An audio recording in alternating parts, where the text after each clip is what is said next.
Hello. In this lecture, we will discuss Southeast Asian art. Specifically, we'll be looking at the countries and cultures of Thailand, Myanmar, and Vietnam. Since all three of these share a peninsula and they are ethnically related, if not exactly the same cultures, they share a lot of consistencies and similarities that we'll see throughout their architecture, sculpture, and we'll look at a little bit of ceramics in this lecture. So instead of looking at each culture, because they are so closely related, we'll just talk generally about Southeast Asian art, and then we'll look at a few specific locations that represent the style that's common to all three. Now, in this region, these countries have been affected over time by their location and by their large neighbors. The peninsula that they inhabit is in certain ways isolated because of its geography. It's a very mountainous region throughout, and as such, there are areas that are very isolated. Specifically to the north and west in what is in Myanmar, formerly Burma. And these places developed their culture very often in response to outside influences. The larger and more dominant cultures of China, to a certain extent of India, and also to a certain extent of Japan, which is a little bit farther afield in north and east of this region. They all have had a long history of influence in the region. And then, of course, there's also the outside influence of the colonial powers of Europe. Most notably, we see a lot of French influence in this region because Vietnam and Laos and Cambodia were all, at one point or another, outposts for French colonies. Thailand had a strong English influence at one point. Myanmar, again, another strong English influence.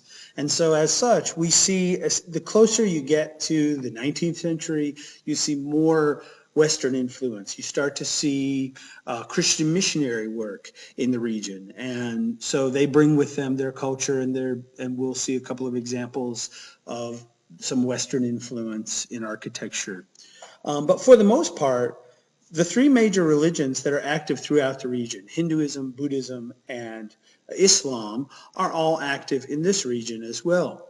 But instead of like in India, where Hinduism is the major religion, Islam is a newer religion but still growing and very large, and Buddhism is smaller, in this region and in the farther to the east that we get, Buddhism will be the primary religion, with Hinduism and Islam kind of following along behind. Now, as such, we see a different approach to their temple architecture. This is Wat Arun, and Wat Arun is one of the most famous and oldest historical temple landmarks in the region. It's in Thailand, and it shows, when you see this, you'll see a lot of similarities, or certain similarities, I should say, to the style of temple architecture that we saw in India, especially Hindu temple architecture. Now, the difference here is that this is a Buddhist temple, and Buddhist temples are, they have a different design, obviously, but they also have a different approach to how you visit. You can see that the visitors are traveling up this very steep, very narrow staircase to enter the temple. And it's very much like, it's intended to be like they're traveling up the mountain towards enlightenment. Mountaintops are a big theme, a big part of the kind of the mythology of Buddhism. And so they built that into the design of the temples. But what's similar to the Buddhist temples is that overall style of decoration, that the surface shows various levels and layers, that it's highly decorative. The difference is that it's covered mostly with pattern and with ornamental structure rather than covered with sculptures of images of the deity. Now, when you enter the temple, inside is a small area that houses, a small room that houses the main temple idol. And each temple will have an image, an icon of the Buddha that has some sort of history or importance. But it's not the same. It's not the same approach, basically. So the idea is that in these areas of Southeast Asia, we'll see this mixing of influences, a little bit of Indian and a little bit of traditional Buddhist, a little bit of Chinese. You'll see a lot, especially the farther east towards China that you go, you'll see more dragons, you'll see more pagodas directly referenced. They call them pagodas, and you'll see that traditional pagoda style. You'll see some Islamic influence with the use of patterning and courtyard areas, and all of that kind of mixes together to create what we refer to as Southeast Asian style and culture. Now, in Wadarun, part of the reason why this is so important and why they label this this structure, this temple, the way that they do, why they revere it the way that they do, is because you have to kind of understand a little bit about the relationship between the physical and the spiritual. So for the Buddhist, the spiritual is internal, and the path to enlightenment, the path to higher consciousness is very much internal, not external. And so as such, they look within. So it's about meditation, it's about focus, it's about balance, it's about an inward looking expression of faith. They revere Buddha as the most, not necessarily as a god, but as the leader and the practitioner of this type of religion and this type of practice. So this is typical, this is inside Wadarun, and this is a typical example of what a Buddhist shrine, a Buddhist temple will look like in Southeast Asia. You have the golden seated Buddha and surrounded by offerings, by temple vases covered with and filled with flowers, by incense burners, by oil lamps, and then the walls are covered with painted scenes, with sometimes with woven scenes. And then decorating the entire interior or adding to the effect will be sculpted forms of worshipers sometimes, sculpted forms of monks. And so the visitor comes and they make an offering and they meditate and they consider the life of the Buddha as inspirational. Now, the image of Buddha varies from culture to culture. And we can actually tell where Buddha comes from, where the object of the Buddha, the sculpture or the image of the Buddha comes from, based upon how he's depicted. So a Southeast Asian Buddha will very often have a headpiece or a kind of carved structure on top of the head that resembles the temple. They'll have the elongated ears. They'll very often be seated. One of the things that we notice that's significantly different between this Buddha and others farther to the east in China, for instance, is the overall scale and proportion. Buddha is more in proportion. He's not as large. He's elongated. The features are very elongated, and often we'll see him not seated but depicted as walking, because for the Buddhist, the journey of life is a very important theme, and that as such, as you journey towards enlightenment, then you're moving towards that higher plane of existence, towards that higher psychological belief, and leaving behind the needs of the flesh, the needs of the corporal. So they believe that the spirit exists within the body, but that when we get distracted, and you see this in the art, when we get distracted by the things of the earth, by the needs of the body, the needs of the flesh, that we don't focus on the spiritual, we don't focus on what's most important. And so in Southeast Asia, the Buddha is supposed to be a fellow journeyer. He's not worshipped like a god. He's revered as the forerunner in this whole process. Now, this is the famous walking Buddha, and the walking Buddha is just that. He's supposed to be striding forward. And you'll notice that they have elongated and abstracted certain details that might sort of detract from the overall style of the figure.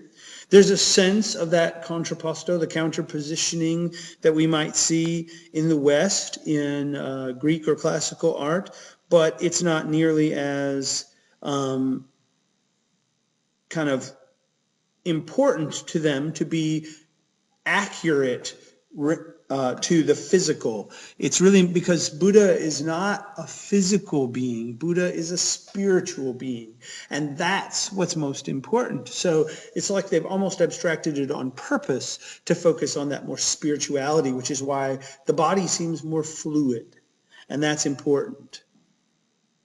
Now, sculptures like these were most often either carved in a native material or cast in bronze. The casting in bronze was a very important medium for these people. They worked a lot in metals, and they used metals, very important part of their culture. And so we'll see that throughout Asia and China and into Japan. The bronze work is, and the metal work in gold and bronze and silver are all very important. Now, very little surface detail here, again, trying to connect to the spiritual and not the corporal. And I think that what little surface detail there is shows the level of skill, the ability of the craftsman, the ability of the sculptor, but not focusing on all of those realistic details. This is the Emerald Buddha. Now, the Emerald Buddha is a very important religious object. It's depending upon your belief systems, you could see it either as a carving, but the story behind it says that it was actually just given to the people of Thailand. It was brought to the people of Thailand when Buddhism came to Thailand, and it wasn't carved, that it actually is just a piece of jade that emerged out of the earth in the shape of the seated Buddha. And then they added the gold decorative elements of the headdress and the bangles and the clothes to a sculpture to an object that already existed. It just emerged out of the earth like that. Now, this is somewhat miraculous, obviously, and whether we believe it or not doesn't really matter. Matters what they believe. They're the belief holders. But I think what's important is that it shows us how that sort of separation of the creative act and how they viewed these objects, how sacred they are, how special they are, how they decorate the objects and care for them. The Emerald Buddha is priceless. It is so important to their culture, and they basically built a temple to house it. And so, the temples that house objects like these are built on sacred sites. They're very special, and they show us kind of what they value. You know, whatever a culture puts into the effort they put into an object or a structure, that really gives you an insight as to what's important to them. And so for them, objects like this have a real importance, not in terms of them worshiping, but in terms of what they represent. The symbolic value of the objects is what really, really matters. And whole communities will focus on supporting these. Even places that are remarkably impoverished will manage to support the temples, will manage to to add to and augment the beauty and glory of these temples, because they feel like it really does value or shows what they value as a community. So by adding all of these symbolic prayer wheels, the prayer flags, the gold, all of that decorative embellishment, it shows that this is important to them, not as individuals, but as a community. So slightly different approach there, that the community will band together and raise funds together to embellish the temples and to add to the community collective artistic and cultural milieu. Now, as we move through Southeast Asia, as we move farther to the east, what we'll see is this sort of balance between Indian influence and Chinese influence. You know, the peninsula that these countries inhabit is sort of caught in between. It's at a crossroads between east and west, and because they're smaller, they've had to sort of to find a way to keep their cultural identity in the midst of all these outside influences of much larger cultures. But that doesn't mean that they're not influenced and inspired. So here we have a very important Myanmar structure. This is the Shwedagon Pagoda, and it is built in, some elements of it are built in a traditional pagoda style, the tiering, the very decorative roof line, the pitched roof, juxtaposed against the flat roof, the first level, first tier that's built with built on posts, built up, elevated off the ground, and very tall and thin structures. Also the use of gates. That's a big thing in Asia, is that sort of experience of traveling through the space to visit a temple, to visit, so you're going from one courtyard through a gate to another, but you see the towers of the temples in the background. And that's a very thoughtful and intentional way that they add to the overall experience of the architecture. I think that another way that we see the outside influence is in that decorative style, the abstraction. We'll see a lot of stylization and abstraction in Chinese art in particular, but we see it in all Asian art. Stylization is more important than realism. So while these figures, these animal figures and other figures, while they might, and human figures, they might seem less realistic to us, which kind of on the surface might make them seem less effective, they ultimately are exactly what their culture's identity wants to create. It's about giving that message. It's about not creating a physical likeness of an animal or a person, but communicating the stylistic senses. Now, in typical, especially in Myanmar, but in other Asian cultures, usually a temple is a complex of temples, so a complex of towers, and structures. And so here at Shwedagon, what we see is a mixture of a more kind of Hindu, older Indian influence, a Thai-style temple on the far end, to a more Asian style on the near end. And it's inside these structures where these idols and icons are housed, where visitors come to meditate to be inspired, to pray, and to make an offering perhaps. But it's not a corporate, there's not like a service necessarily. Now, these temples are also almost always universally connected to or attached to monasteries. And so it's very common in their culture for one or if not more male members of a generation to enter a monastery at a very young age. They will enter a monastery at 4 to 5 years old to start learning the process of how to become a Buddhist monk and perhaps how to, inspire others. And it's a very interesting approach to spirituality. It's very internal and it's very individually focused. So it's not that collective. But stylistically, we see here in this one temple group a lot of the different varied influences from around Asia. Now, this is the gold pagoda. This is the Echvaragan. This is the most important of the three pagodas. It is covered with actual gold, and they raise money every year to reapply gold and add, new layers to keep it looking brilliant and keep it showing off the glory of the structure.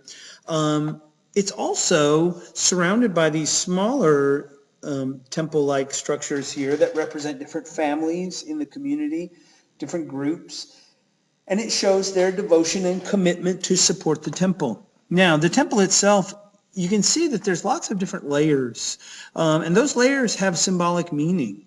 So the base layers that resemble kind of the striations of rock, those are supposed to represent the earth. And then on top of that, this cylindrical layer here is an upside down and turned over food bowl and that's symbolic of the turning over the food bowl, meaning you're negating the needs of the flesh. And then that's covered with prayer wheels and these are prayer flags. And so again, a symbolic reference to prayer and how you get closer and closer and closer to the pinnacle. And the reason why that pinnacle is so important is because it represents the winnowing out. Very few make it to that highest level of enlightenment. And that's the fact that only the few, only the most devout, only the most focused, most intentional will achieve to that highest level of enlightenment is a symbolic meaning behind the structure, behind the shape and form of the temple itself. Now, the temples are very often in Southeast Asia, like mosques, surrounded by courtyards. And these courtyards, because are really about the blending of cultures. So here we have a very Islamic, very Muslim style courtyard area around the temple, because this was the court really of the Muslims for the area. In many instances, these cities and villages are small, and so they're not going to have multiple temples. They're not going to have the resources to create more than one spiritual center for their town or village. And so if there are different worshipers and practitioners of different faiths, instead of kind of pushing to build a separate structure, they will just create a space, a kind of welcoming that other believer, so that because they're journeying towards the same enlightenment. Now, it's just how they get there that they see as different. But again, we see the influence of Islamic style art, very patterned, very geometric, very simple, no figures. Still the same overall approach from what we would see in other Islamic art or cultures. Now, the farther east you go, the less likely you are to see the that Hindu influence structurally or culturally. It'll be more of a Chinese influence. It'll be more of a true pagoda style. And pagoda style basically just means the tiered roof. Usually the roof line itself or the lintel will be horizontal, and then it'll get narrower and narrower, kind of representing that that symbolic kind of ladder or stepped approach, almost like a ziggurat in Mesopotamia. And the higher you go in those tiers, the closer you are to that ultimate goal of enlightenment.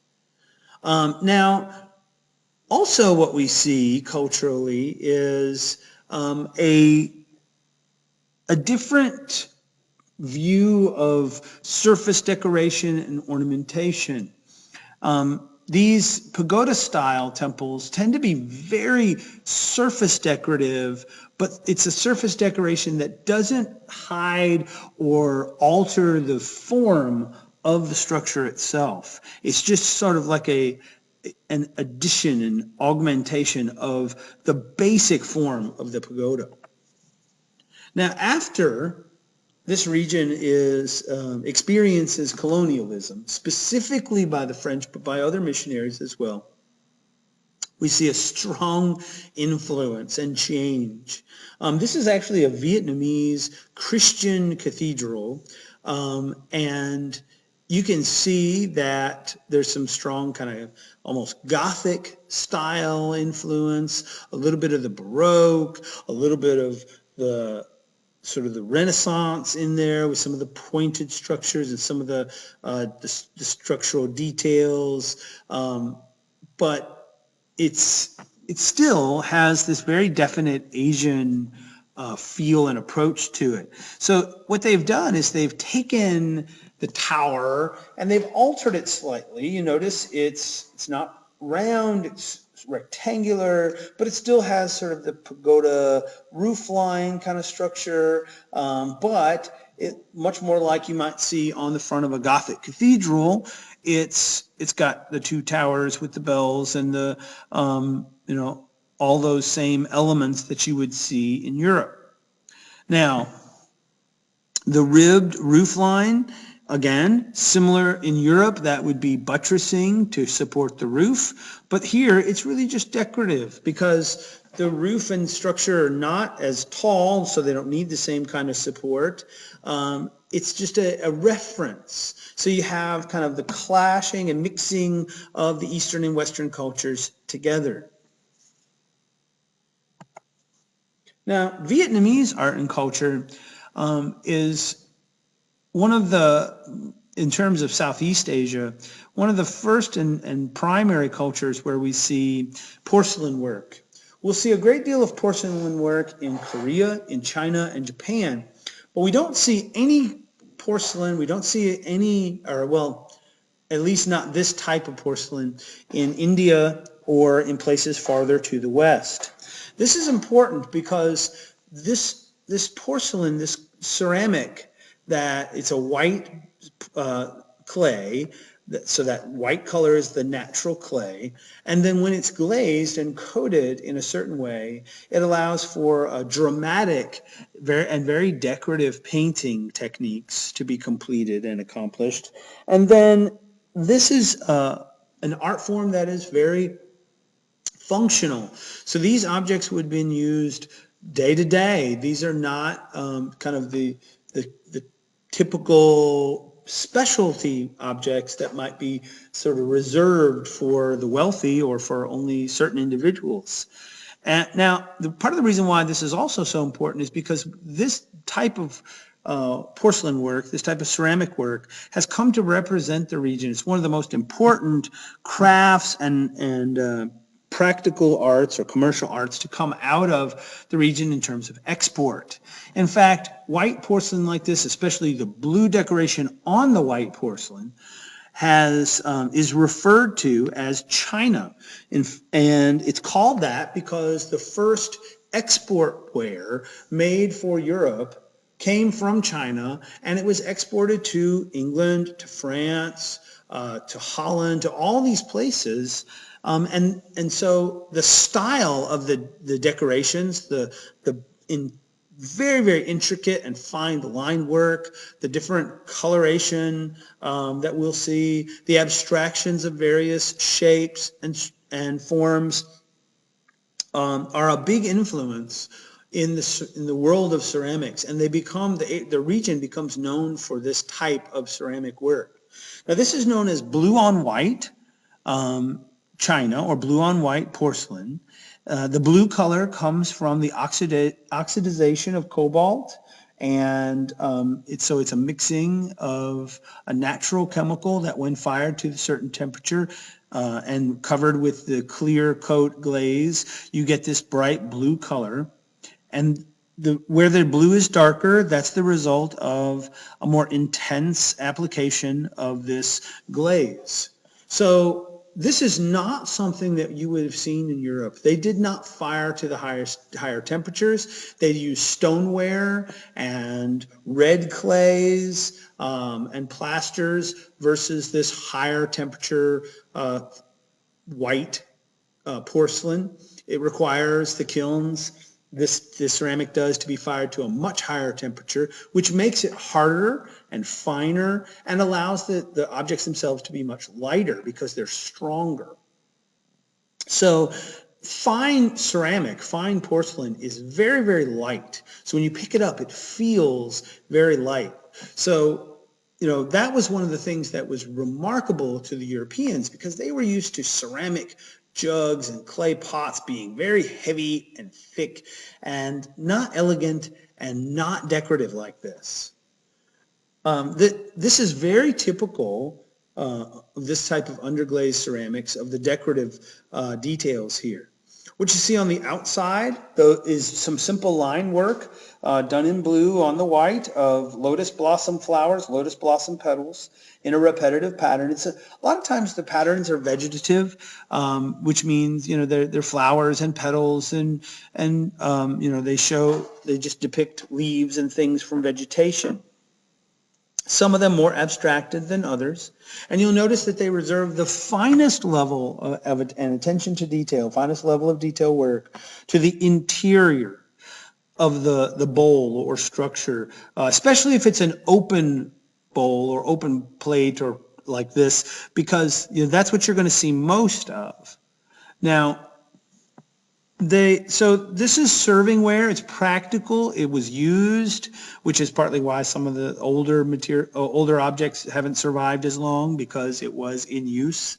But we're more used to, and many more of these have survived, of jars and vases like this. Throughout Asian history, these type of storage, serving, and offering jars have were very popular and very common. And because of the way that they were used, slightly different, they're really more for storage than they are for practical, everyday, day-to-day use, they tended to survive a little bit longer. Now, again, we see some of the decorative and formal consistencies and traditions. The overall shape of the jar is very Asian, with a narrow base. It blossoms. It's supposed to be the form itself very much like the blossom of a flower. So it spreads as it gets to the shoulder of the vase, and then it comes back to a narrower, tapered neck. Very simple, not a great deal of complicated ceramic work, but they save the complicated decorative elements for the painting. So this would have actually been made by multiple artists. The vase itself, the pot itself, probably made by one artist, just cranking them out one after the other. And then the decorative painting would have been done by another artist. And that's actually seen as the more important art form here, is that decorative painting. You see that it's done similarly in bands. The bottom band has that same kind of abstracted line-based petals of the lotus, and then above that, a band, another register of vegetation with cabbage roses and these vines. Very, very intricate, very high quality painted work here. And then on the shoulder and up to the rim, this abstraction and stylized dragon. And dragons were of common theme, especially in decoration around the shoulders of vessels like this. We'll see them in all Asian cultures. Now, who invented it?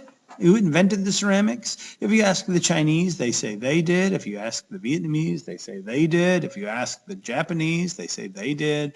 If you ask the Koreans, they'll say they did. So we don't really know for sure which culture was doing it first. We know that in terms that they all had deposits of the kind of clay that kaolin-based clay that gets this bright white color that we call porcelain. So it's native to all four cultures. Some of the oldest examples come from this region, but there's also some very, very old examples in China. What we do know is that each one had their own decorative style when it came to the patterning, to the painting work. And that's how you can tell them apart. No, they won't look exactly the same from Vietnamese to Chinese to Korean to Japanese, especially Japanese. They're very, very different. Much brighter colors in Japan than we'll see in the other three. The other three will definitely be similar, a lot of this blue on white. Now, as we move from Southeast Asia further to the east into China, Korea, and Japan, what we're going to see is what we kind of tend to think of as more Asian style art. Because of the nature of their location and because of their history, both India and Southeast Asia, Thailand and Myanmar in particular, they have a much stronger Western feel, the strong influence of Hinduism in particular. We don't see Hinduism much in the Far Eastern cultures in Asian culture, but we will see a little bit of it and a little bit of its influence. All cultures of the region relate to each other in one form or another, and they've all mixed in one form or another. And so we'll see their differences, but one of the things that they have in terms of similarity is this stylization and how important it is. That that creative expression is individual. You think you see how that play out in their religion, in their belief systems. That the individual is what's important, and that the collective, the culture, is a result of that individual. All right, so that concludes Southeast Asia. Look for further lectures coming soon.